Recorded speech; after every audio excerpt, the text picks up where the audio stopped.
how to play VTOL VR on Oculus Quest 3.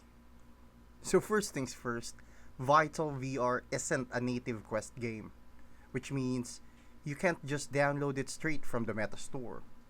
It's actually a PC VR game available on Steam. So you'll need a VR ready gaming PC plus a copy of VTOL VR installed there.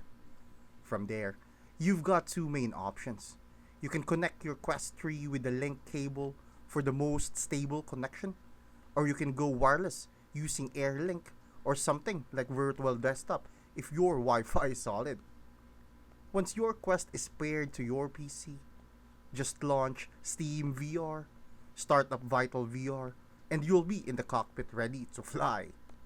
It takes a little setup since it's not standalone, but once you're in, the experience is super smooth and feels like the game was made for the Quest.